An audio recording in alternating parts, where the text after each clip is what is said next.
Hello everyone. So, I'm reading Predator's Gold by Philip Reeve, chapter 3 now, I think, and I'm doing it with a cool watch thing to see if it'll get me free clout. So, let's just get started. You can read along with me if you'd like, or you can just enjoy the background music, I guess. Chapter 3, The Passenger. Pennyroyal was a name that rang a bell with Tom, although he could not think why. He was sure he'd heard it mentioned in a lecture, back in his days as an apprentice historian. But what Pennyroyal had done or said to make him worth lecturing about, he did not recall. He had spent too much time daydreaming to pay much attention to his teachers. "We don't carry passengers," said Hester firmly. "We're bound for the South, and we travel alone." "The South would be just fine and dandy," beamed Pennyroyal. "My home city is Raft Resort of Brighton, and it is cruising in the Middle Sea this autumn. I'm eager to be home quickly, Miss Shaw. My publishers, Fumet and Sprint, are desperate to have a new book from me by the Moon Festival, and I need the peace and quiet of my own study to begin working up my notes." As he spoke, he glanced quickly over his shoulder, scanning the faces of the people on the docking ring. He was sweating slightly, and Hester thought he looked not much eager to be home as downright shifty. But Tom was hooked. "You're a writer, Mr. Pennyroyal?" "Professor Pennyroyal," beamed the man, correcting him very kindly. "I am an explorer, adventurer, and alternative historian. Maybe you've come across my works. Lost Cities of the Sand, perhaps, or America the Beautiful, The Truth About the Dead Continent." Now Tom remembered where he had heard that name before. Chudley Pomeroy had once mentioned Nimrod B. Pennyroyal in a lecture about recent trends in history. Pennyroyal, the old historian had said, had no respect for true historical research at all. His daring expeditions were mere stunts, and he filled his books with wild theories and lurid tales of romance and adventure. Tom was rather fond of wild theories and lurid tales, and he had looked for Pennyroyal's works in the museum library afterwards, but the stuffy guild of historians had refused to allow them shelf space there. So he never did find out where Pennyroyal's expeditions had taken them. He glanced at Hester. "We do have room for a passenger hat, and we could use the money." Hester scowled. "Oh, money is no object," promised Pennyroyal, pulling out a plump purse and jangling it. "Let's say 5 sovereigns now and 5 more when we dock at Brighton. It's not as sweet a deal as Pieter Mascard would offer you for betraying some poor city, but it's pretty good, and you would be doing a great service to literature." Hester stared at the coil of hawser on the quay. She knew she had lost. This too friendly stranger knew just how to appeal to Tom. And even she had to admit that 10 sovereigns would come in handy. She made one last effort to fend off the inevitable, booting Pennyroyal's pack and asking, "What's in your baggage? We don't carry old tech. Seems a bit too much of what it can do. Seen a bit too much of what it can do, sorry." "Heavens!" cried Pennyroyal. "I couldn't agree more. I may be alternative, but I'm not an idiot. I too have seen what happens to people who spend their whole lives digging up old machines. They end up poisoned by weird radiation, or blown up by malfunctioning widgets. No, no, no. All I carry is a change of undies and a few thousand pages of notes and drawings for my new book, Fire, Mountains, Natural Phenomenon, or Ancient Blunder." Hester kicked the pack again. It fell slowly onto its side, but it didn't let out any metallic noises to suggest that Pennyroyal was lying. She looked down at her feet, then down again, through the perforated deck plates of Airhaven to the earth, where a town was creeping slowly westward, dragging its long shadow behind it. Oh well, she thought, the Middle Sea would be warm and blue, a far cry from these dismal barrens. And it should only take a week to get there. Surely she could bear to share Tom with Professor Pennyroyal for a week. She would have him to herself for the rest of their lives. "All right," she said, and she snatched the explorer's purse, counting out 5 gold sovereigns before he had time to change his mind. Beside her, Tom was saying, "We can make up a bed for you in the forward hold, Professor, and you can use the medical bay as a study if you wish. I was planning to stay here tonight and pull out at dawn." "If it's all the same to you, Tom," said Pennyroyal, flashing that odd, nervous glance towards the docking ring. Again, "I'd rather be off straight away. Mustn't keep my muse waiting." Hester shrugged and upended the purse again. "We'll leave as soon as the harbour master gives us clearance," she said. "There'll be a 2 sovereign surcharge." The sun went down, a red ember sinking into the haze of the western tan-houses. Balloons were still rising from the trading cluster below, airships and dirigibles still coming south across the basalt uplands from Great Archangel. One of them belonged to an amiable old gentleman called Widgery Blinko, an old-tech antiques dealer who made ends meet by renting out rooms above his shop in Archangel's harbor district, and by acting as an informant to anyone who would pay him. Leaving his wives to moor the ship, Mr. Blinko hurried straight to the harbor master's office and demanded, "Have you seen this man?" The harbor master looked at the photograph, which Mr. Blinko pushed across the desk, and said, "Why, that's Professor Pennyroyal, the historical gentleman." "Gentleman, my hat!" cried Blinko angrily. "He has lodged at my home these past 6 weeks, and he ran off as soon as the air haven came in sight, without paying me a penny of what he owes." "Where is he? Where can I find him, the creature?" "Too late, mate," grinned the harbor master, who took certain pleasure in delivering bad news. "He came in on one of the first balloons to Archangel, asking after southbound ships. I put him in touch with those youngsters who fly the Jenny Hanover. She pulled out not 10 minutes past, bound for Middle Sea."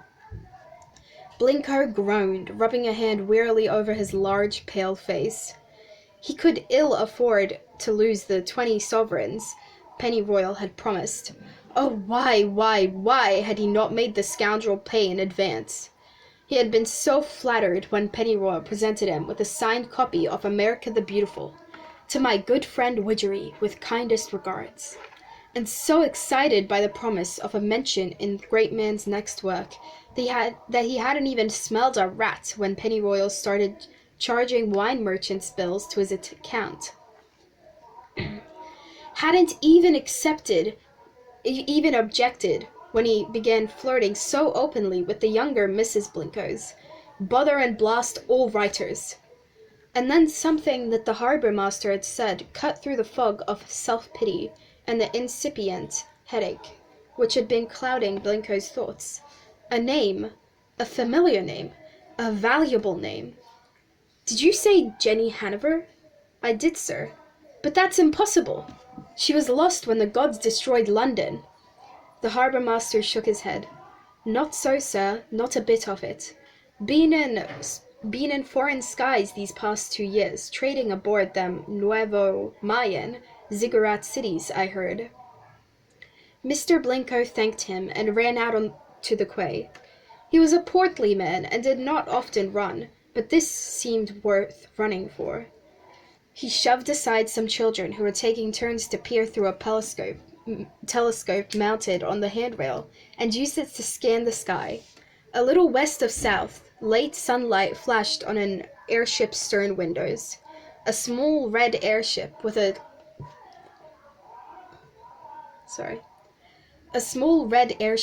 clinker-built gondola and twin Janot Carrot engine pods.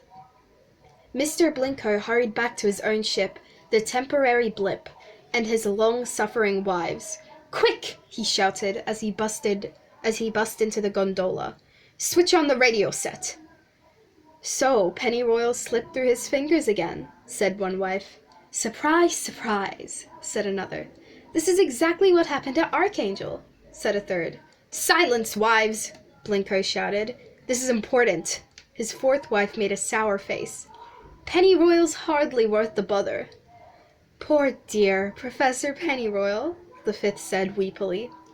"Forget Pennyroyal," bawled her husband, pulling off his hat and slipping on the radio headphones, turning the transmitter to a secret wavelength, gesturing impatiently for wife number 5 to stop sniveling and turn the starting handle. "I know people who will pay me well for what I've just learned. The trader Pennyroyal just left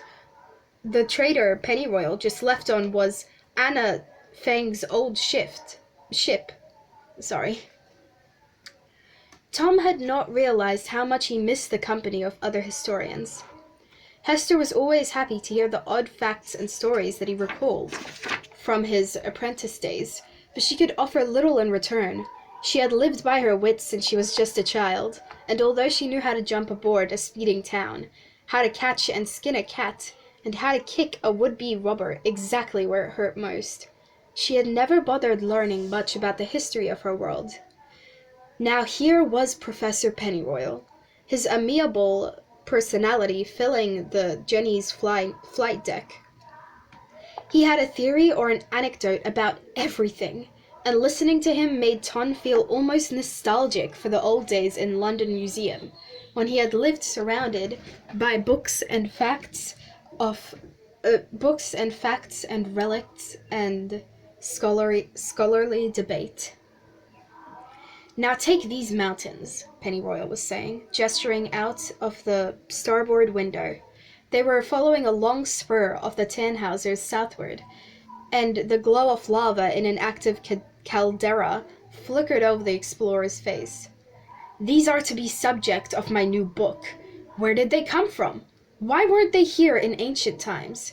We know that maps have survived, so how did they spring up so quickly? What caused them? It's just the same in Far Shan Guo. Zan Shan is the highest mountain on Earth, and yet it's not mentioned at all in the ancient records. Are these new mountains just a result of natural volcanism, as we've always been told? Or are we looking at the results of ancient technology gone atrociously wrong? An experimental power source, perhaps, or a terrible weapon, a volcano maker. Think what a find that would be, Tom." "We're not interested in finding old tech," said Hester automatically. She was at the chart table trying to plot a course, and Pennyroyal was annoying her more and more. "Of course not, dear girl," cried Pennyroyal, looking at the bulkhead beside her. He didn't trust himself yet to look at her awful face without wincing. "Of course not. A very noble and sensible prejudice, and yet—" "It's not a prejudice," snapped Hester, pointing a pair of dividers at him in a way that made him fear she might do some serious mischief. "My mum was an archaeologist, an explorer, an adventurer, and historian, just like you. She went to the dead land of America and dug something up and brought it home. Something called Medusa. The rulers of London got to hear about it and sent their man Valentine to kill her for it. He did this to my face while he was about it. He took it to London, and the engineers there got it working, and bang! It backfired. And that was the end of that." "Ah, yes," said Pennyroyal, rather chastened. "Everybody knows of the Medusa event. Why, I can remember exactly what I was doing at the time. I was aboard Citta Motor, in the company of a delightful young woman named Minty Babsnack. We saw the flash light up the eastern sky from half a world away. Well, we were right next to it. We flew through the blast wave and saw what was left of London next morning. A whole city, Tom's city, burned to clinker by something my mum dug up. That's why we steer well of old tech." "Ah," said Pennyroyal, thoroughly uncomfortable now. "I'm going to bed," said Hester. "I've got a headache." It was true, a few hours of Pennyroyal's lecturing had set a fierce throbbing pain behind her blind eye. She went to the pilot's seat, meaning to kiss Tom good night, but she didn't like to, with Pennyroyal looking on. So she quickly touched his ear, said, "Call me when you need a break," and headed aft to the stern cabin. "Whoops," said Pennyroyal when she had gone. "She's got a bit of a temper," admitted Tom, embarrassed by Hester's outburst. "But she's lovely, really. She's just shy. Once you get to know her—" Of course," said Pennyroyal. "One can see at a glance that beneath that somewhat unconventional exterior, she's absolutely, But he couldn't think of anything good to say about the girl, so he let his voice trail away and stood looking through a window at the moonlit mountains, the lights of a small town moving on the plains below. "She's wrong about London, you know," he said at last. "I mean, wrong about it being burnt to clinker. I've spoken to people who've been there. There's a lot of wreckage left. Whole sections of the gut lie ruined in out-country west of Batmonk Gumpa. Why, an archaeologist of my acquaintance, a charming young woman by the name of Cruise Mockard, claims to have actually been inside one of the larger fragments. Sounds extraordinary. Charred skeletons scattered everywhere, and great chunks of half-melted buildings and machinery. The lingering radiations from Medusa cause colored lights to bob among the debris, like will-o'-the-wisps. Or should that be Willows-o'-the-wisp? It was Tom's turn to grow uncomfortable. The destruction of his city was still a raw wound inside him. 2.5 years on, the afterglow of that explosion still lit his dreams. He didn't want to talk about London's wreck, so he steered the conversation back towards Professor Pennyroyal's favorite subject. Professor Pennyroyal. "You must have traveled to some very interesting places, I suppose." "Interesting! Oh, you don't know the half of it, Tom.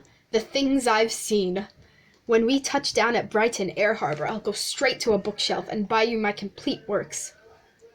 I'm amazed you've not come across them before, a bright young fellow like you." Tom shrugged. "I'm afraid they didn't like to keep them in the London Museum Library."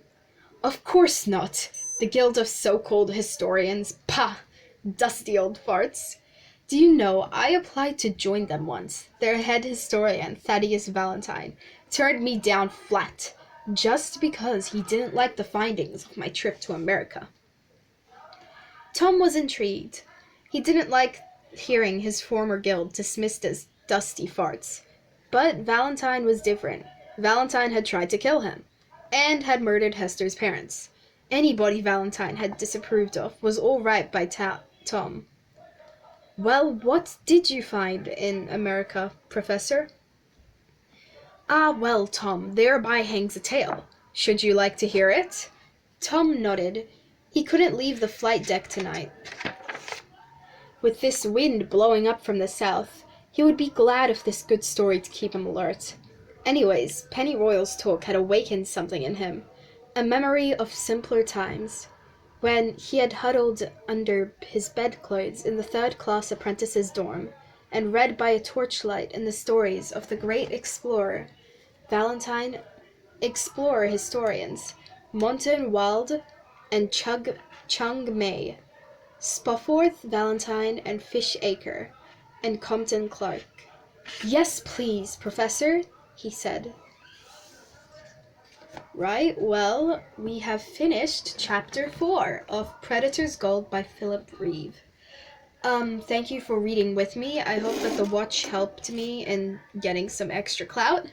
I hope that you continue following this series and this amazing book with me, even though I do mess up the names sometimes. Bye!